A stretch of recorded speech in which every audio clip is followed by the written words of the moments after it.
Assalamualaikum warahmatullahi taala wabarakatuh dan salam sejahtera.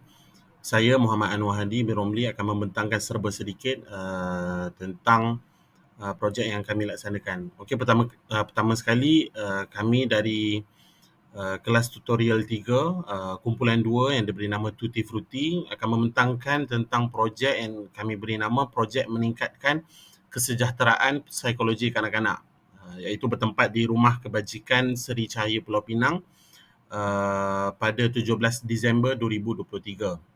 InsyaAllah pada pembentangan ini kami akan membentangkan tentang dua aktiviti yang telah kami laksanakan, insyaAllah. Assalamualaikum warahmatullahi wabarakatuh dan selamat sejahtera. Saya Siti Nur Aisyah binti Khairul Azman. Untuk projek ini, kami telah menetapkan dua aktiviti.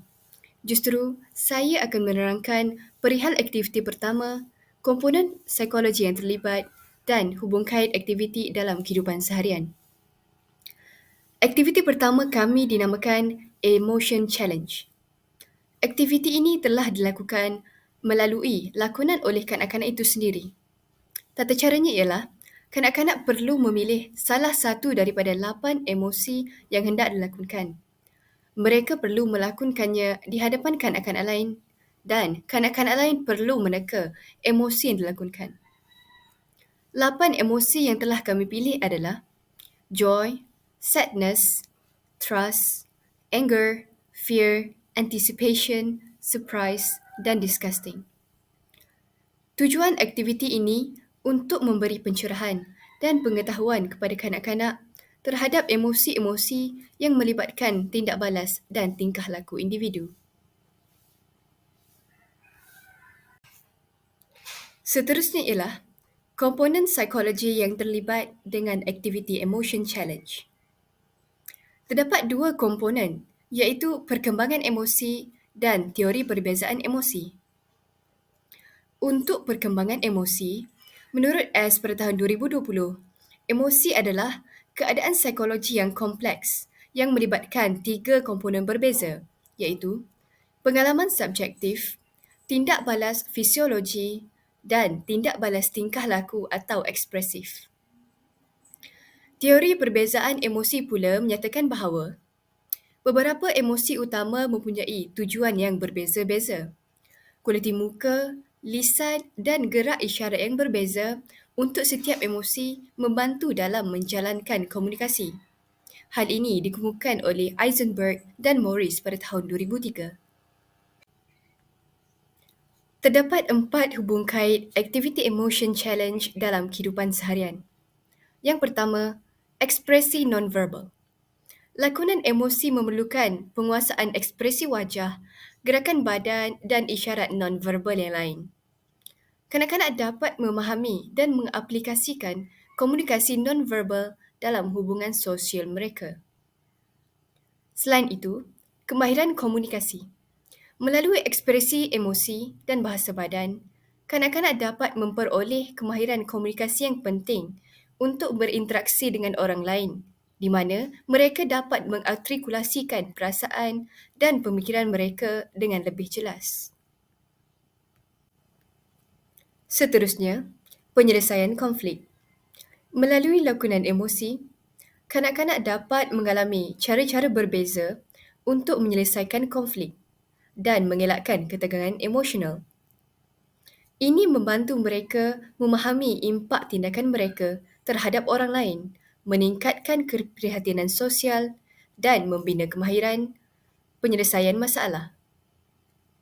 Akhirnya, kepercayaan diri. Aktiviti lakonan emosi juga memberi peluang untuk memupuk kepercayaan diri. Dengan melakukan lakonan pelbagai emosi, kanak-kanak akan lebih berkeyakinan untuk memberi pendapat dan idea tentang sesuatu perkara bersama ahli keluarga, rakan sekolah, guru dan masyarakat. Baiklah, saya akan memberikan penerangan mengenai aktiviti 2, iaitu sensory things. Aktiviti ini di mana kanak-kanak akan membezakan kepelbagaian permukaan barangan yang telah diletakkan dalam kotak dan mereka akan meneka barangan tersebut. Ia melibatkan diri sentuh yang membantu kanak-kanak menjadi lebih peka dan teliti dalam mengecam barangan berikut. Seterusnya, komponen psikologi aktiviti 2. Terdapat 3 komponen psikologi. Yang pertama, merangsang fungsi kognitif, iaitu aktiviti yang melibatkan sentuhan boleh meningkatkan proses kognitif seperti perhatian, ingatan dan kemahiran menyelesaikan masalah. Komponen seterusnya ialah meningkatkan perkembangan emosi, iaitu meningkatkan keupayaan kanak-kanak untuk mengenali, menyatakan dan menguruskan emosi dengan cara yang sihat, serta galakkan kanak-kanak berfikir secara kreatif, menyelesaikan masalah dan bereksperimen dengan perkara baharu. Komponen yang terakhir ialah meningkatkan perkembangan sosial kanak-kanak, di mana memberikan kesempatan bagi kanak-kanak untuk berinteraksi dengan orang lain, bekerjasama dan berbagi, serta membuat kanak-kanak merasa lebih percaya diri, bahagia dan tenang dengan jawapan mereka. Hubung kait aktiviti 2 dalam kehidupan seharian. Terdapat beberapa hubungan kait antara aktiviti tersebut dengan kehidupan kita. Yang pertama, komunikasi dan sosial. Aktiviti ini mampu menguatkan hubungan sosial serta meningkatkan tahap komunikasi dan meningkatkan hubungan dengan orang di sekeliling. Yang kedua, pembelajaran kognitif, iaitu aktiviti ini mampu meningkatkan konsentrasi dan daya ingatan dalam diri kita. Ia juga dapat membantu kita dalam tugas yang melibatkan pemikiran kreatif serta penyelesaian masalah dalam kehidupan kita. Seterusnya, pertumbuhan motorik, iaitu di mana aktiviti ini dapat mengembangkan kemahiran motorik. Perkara ini penting untuk melakukan aktiviti fizikal seperti kegiatan luar atau kerja rumah. Akhir sekali, pengurusan emosi, di mana aktiviti ini dapat membantu seseorang itu mengawal emosi mereka serta dapat mengurangkan tekanan hidup mereka.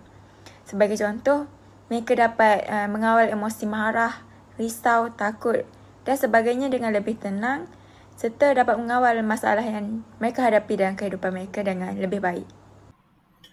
Maklum balas kanak-kanak tentang aktiviti 1 dan juga aktiviti 2. Aktiviti 1 iaitu emotion challenge. Tak semua kanak-kanak tahu emosi yang dipilih, namun mereka berjaya melakukan reaksi emosi yang dipilih. Contohnya ialah kanak-kanak yang kami buat aktiviti ini ialah berumur dalam lingkungan 4 tahun ke 16 tahun. Jadi mungkin yang lebih muda itu tidak mengetahui contoh-contoh emosi, contoh nama emosi iaitu sedih. Kemudian dapat memahami perasaan mereka sendiri, mengenal pasti emosi. Jadi di sinilah mereka belajar, okey, emosi sedih ini seperti ini. Nama emosi marah itu seperti ini. Okey. Jadi kemudian belajar cara mengendalikan diri mereka dengan keupayaan untuk berkomunikasi tentang perasaan dan mencari sokongan apabila diperlukan.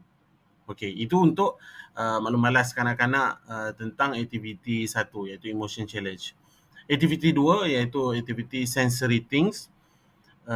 Kebanyakan mereka tahu akan barangan yang digunakan untuk aktiviti ini kerana kami menggunakan barang-barang yang biasa kanak-kanak pegang, iaitu mainan seperti patung mainan. Jadi kemudian dapat menghargai kepelbagaian aktiviti sensori yang juga membantu perkembangan kognitif.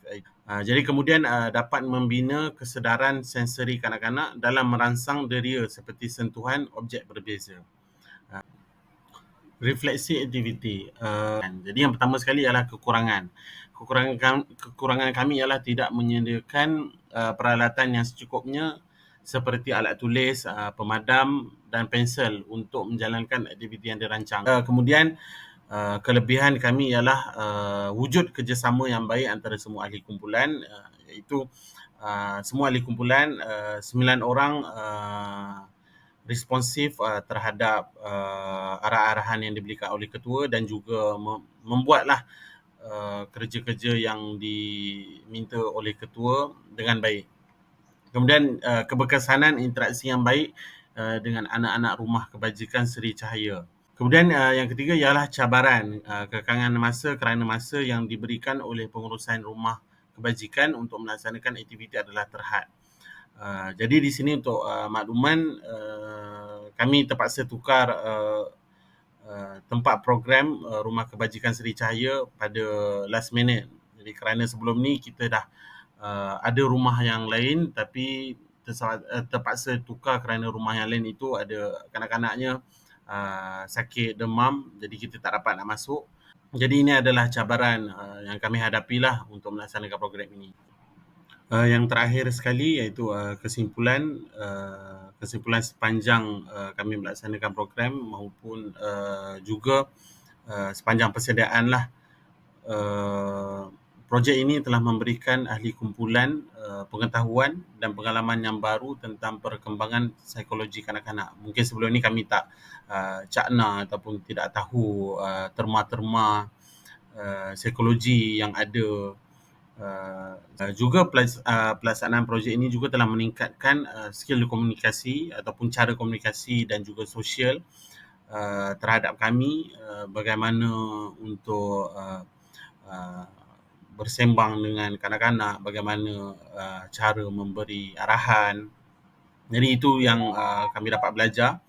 Dan juga bukan sahaja kami yang dapat belajar perkara tersebut, juga kanak-kanak di Rumah Kebajikan Seri Cahaya Pulau Pinang juga dapat belajar. Jadi mungkin sekarang selepas saja program ini dijalankan, mereka lebih terbuka lah minda mereka dalam bersembang ataupun berinteraksi dengan orang luar. Jadi itu kesimpulan kami untuk program ini. Terima kasih. Sekian, itu sahaja daripada kami. Terima kasih. Assalamualaikum warahmatullahi taala wabarakatuh.